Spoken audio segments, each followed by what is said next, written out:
Так плохо или хорошо? Наши корреспонденты выясняли, как кормят ребят в школьных столовых. Запастись на зиму и неплохо сэкономить. В Сибае прошла предпоследняя в этом году сельскохозяйственная ярмарка. Новые победы сибайских спортсменов. Ребята из клуба «Черный дракон» вернулись со всероссийских юношеских игр боевых искусств. А теперь об этом и другом более подробно. В эфире выпуск новостей в студии Ляна Кириллова. Здравствуйте. Организация питания в школьных столовых продолжает служить предметом острых дискуссий в среде интернет-сообществ нашего города.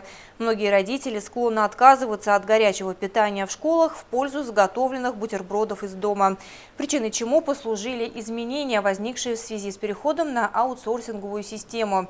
Однако, какие перемены реально настигли школьных поваров и как это отразилось на качестве блюд, узнавал наш корреспондент Ренат Музафаров. Учащийся 3-го Б-класса Сибайского лицея номер 9 Сергей Акилов обедает в школьной столовой с особым аппетитом. У него, как и у большинства ребят, есть любимое блюдо. У кого-то это картофельное пюре с котлетой, у кого-то салаты, у Сережи рожки с сосиской. Рацион школьного питания сегодня богатый и, что особенно важно для растущего организма, представлен блюдами, приготовленными здесь же на кухне и поданными к столу, пока те еще не остыли. Между тем, часть одноклассников, к недоумению мальчика, предпочитает полноценному обеду перекусы едой, принесенной из дома. Приносят они бутерброды, колбасу. Я считаю, что в столовой кормят вкусно. А полезно? Что? Кушать бутерброды в сухомятку или горячую пищу? Горячую пищу.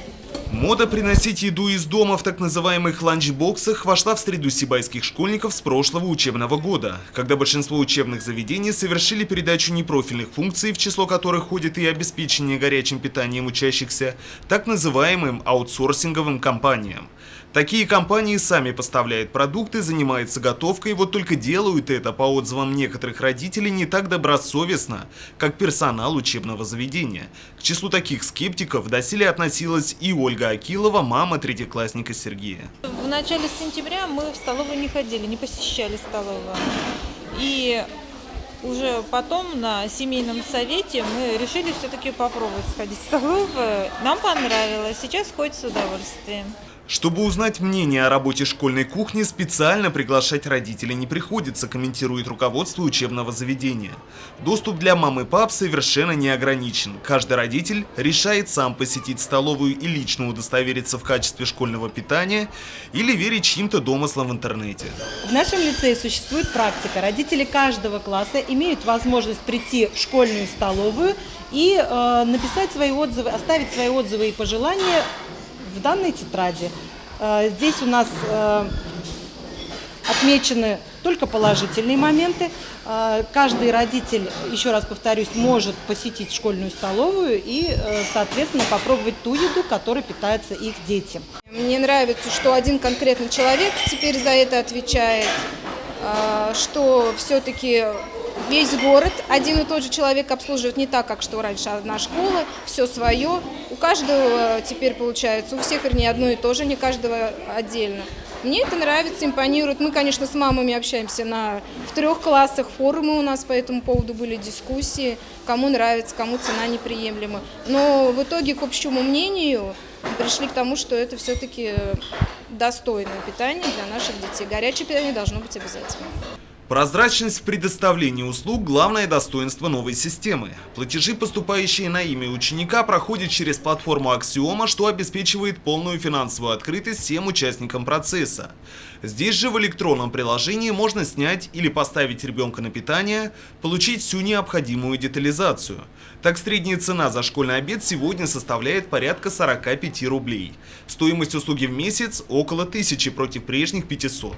Подобное подорожание, как комментируют специалисты, вызвано увеличением рациона школьников. Рагу сегодня, винегрет, салаты постоянно у нас идут, штучные раздаем, когда яблоки, когда шоколадки. Дети любят очень взять эту шоколадку, печеньки. Ну, в целом только, наверное, почти что учет вот этот изменился у нас, потому что сейчас все родители платят в банк на каждый лицевой счет, и это все учитывается у нас в компьютере.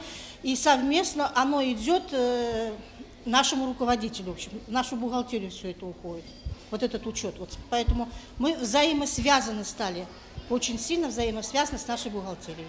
В подчинении у Римы Мансуровой, шефа лицейской столовой, тот же поварской состав, что и раньше. Сменилось непосредственное руководство, остался прежним юный потребитель, с которым у работников кухни давно сложились свои особенные отношения. А вот Сибайская гимназия-интернат – одно из немногих образовательных учреждений города, которое не перешло на аутсорсинговую систему питания. Штат учебного заведения предусматривает 2 смены поваров для обеспечения пятиразового питания воспитанников, что затрудняет аутсорсинг данного вида услуг. Примечательно, что случай отравления, зафиксированный в стенах данного учебного заведения 28 сентября текущего года, автоматически стал центральным орудием критики аутсорсинговой системы, которая, как мы уже сказали, здесь не применяется вовсе. Действительно, 28 сентября у нас были зарегистрированы 7 случаев острого гастроэнтерита. По горячим следам сразу же было проведено эпидемиологическое расследование, были взяты пробы пищевых продуктов и готовых блюд. Врачи обследовали весь персонал, который контактирует с детьми, и также были проведены исследования по обнаружению возбудителей от больных детей. Результаты были отрицательные. Приняты меры по устранению причин возникновения повторных случаев заболевания. Согласно полученным комментариям, причиной отравления могли послужить продукты, лично приобретенные воспитанниками. Свидетельства ошибки со стороны кухонного персонала, согласно проведенному расследованию, полностью отсутствуют. За поставку полуфабрикатов учебное заведение отвечает те же лица, что обеспечивают столовые других образовательных учреждений города. В случае некачественной партии продукции можно предположить, что пострадавших было бы гораздо больше. Вообще, осуществление частной коммерческой деятельности на рынке общественного питания налагает самые высокие стандарты ответственности для предпринимателя. Для руководства образовательных учреждений внедрение новой системы в первую очередь возможность направить основные усилия на учебный процесс. У руководителей учреждений не болит голова, где найти средства для того, чтобы починить тот же самый сломанный холодильник или сломанную плиту. Здесь и на себя эти обязательства берут тоже организации. Это конкуренция. Мы знаем, что двигатель в целом экономики, двигатель прогресса является конкуренция. Еще вот один положительный момент. В целом хотелось бы сказать, что бы родители не говорили, что бы где-то там и не писали в социальных каких-то сетях, в целом, вот даже мы по нашей школе, если судить, качество питания стало лучше. Самым главным доказательством, свидетельством этому является количество детей, которые посещают столовую. Их у нас от 70 до 80%. Дети питаются с удовольствием, очень хорошие повара, все съедают. Самое главное, вот сейчас у вас есть возможность увидеть, что в конце останутся пустые тарелки. Я думаю, что это самый главный показатель того, нравится ли детям питание в нашей школе или нет.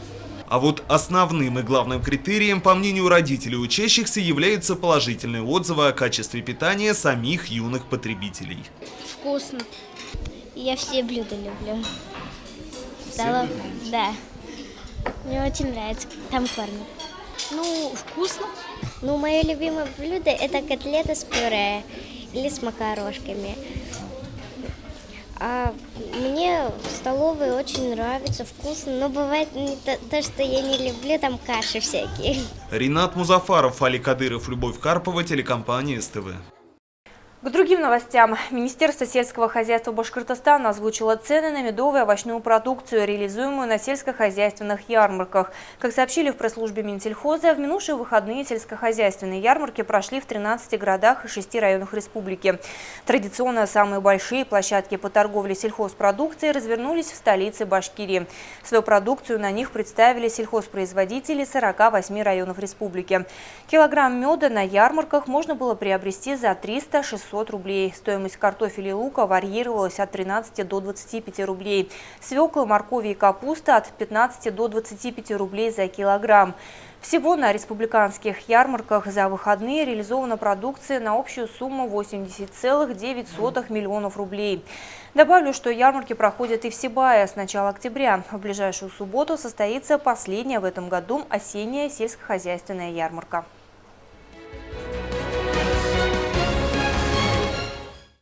Меры по противодействию распространению наркотиков среди молодежи, методы раннего выявления потребителей наркотиков. Эти и другие насущные вопросы обсудили участники очередного заседания городской антинаркотической комиссии. Тему продолжат наши корреспонденты. Антинаркотическая комиссия объединяет представителей разных сфер деятельности и предусматривает реализацию целого комплекса мер, обеспечивающих профилактику социально опасного явления. Одним из важнейших направлений в этом деле является работа с детьми и подростками, оказавшимися в трудной жизненной ситуации. Пример такой деятельности – организация полезного досуга. По словам представителей комиссии по делам несовершеннолетних, минувшим летом 26 детей из этой группы риска отдохнули в профильных и палаточных лагерях. Наряду с итогами работы на заседании озвучили и тревожную статистику. Как отметили участники комиссии, на сегодняшний день в республике на 100 тысяч населения приходится около 2000 людей, страдающих наркологическим расстройством. Среди них 1235 алкоголиков, 157 наркоманов и 6 токсикоманов. Проведено освидетельствование всего в 2016 году 6017, в этом году проведено за соответствующий период 6377, в том числе выявлено наркотических веществ, если в 2016 году 44, в этом году 60. Установили опьянение всего в прошлом году 108, в этом году 91. Из них по линии ГИБДД, то есть доставили сотрудники 120 в прошлом году и 122 в этом году. Из них установлено 86 в 2016 году и 82 в 2017 году. На заседании также обсудили такие вопросы, как медицинское тестирование водителей городских такси, профориентационная работа с молодежью, деятельность СМИ в деле профилактики наркомании. Один из руководителей междугороднего такси, Валерий Беседин, присутствовавший на заседании, рассказал, что в их конторе действующие нормы соблюдаются строго. Работники в обязательном порядке проходят предрейсовый осмотр. Контролируется и употребление водителями табака в салоне. По итогам заседания антинаркотической комиссии было принято решение усилить работу по проведению профилактических мероприятий семьями, в которых проживают лица группы повышенного риска в местах массового досуга молодежи, а также разработать мероприятия, направленные на создание благоприятных условий для самореализации подрастающего поколения, одно из которых – ознакомление молодежи с досугом производственных коллективов города. Давид Фадеев, Айгуль Хамитова, Руслан Кравцов, Любовь Карпова, телекомпания СТВ.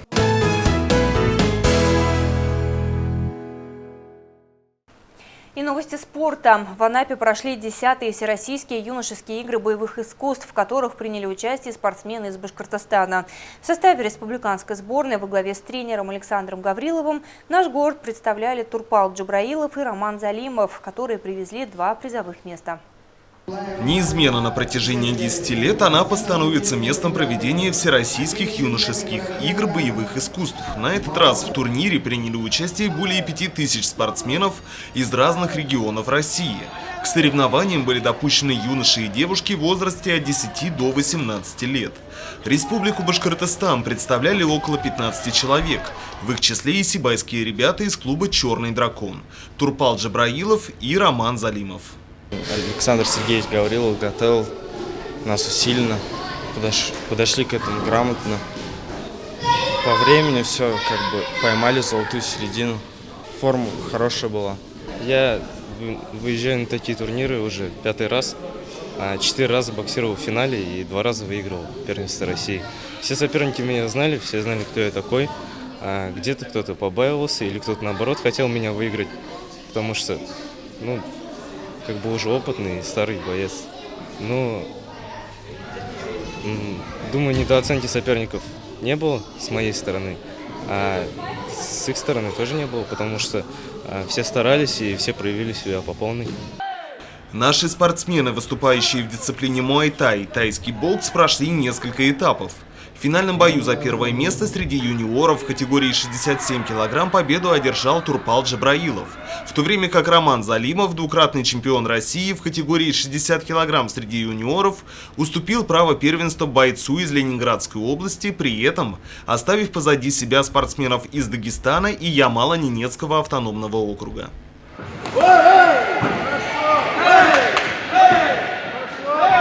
Секретом успеха наших ребят, по словам тренера Александра Гаврилова, стали систематические тренировки для отработки техники, поддержания режима и специальной диеты.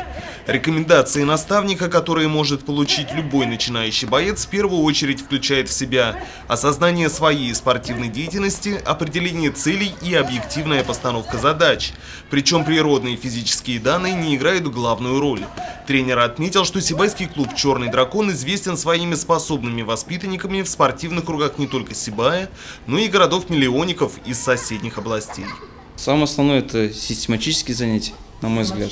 У нас ребят в основном кто вот основные ребята выступают, они 5 раз в неделю занимаются. То есть, грубо говоря, каждый день, кроме субботы и воскресенья. Вот. В основном где-то около 3 часов тренировка идет. 2,5-3 часа.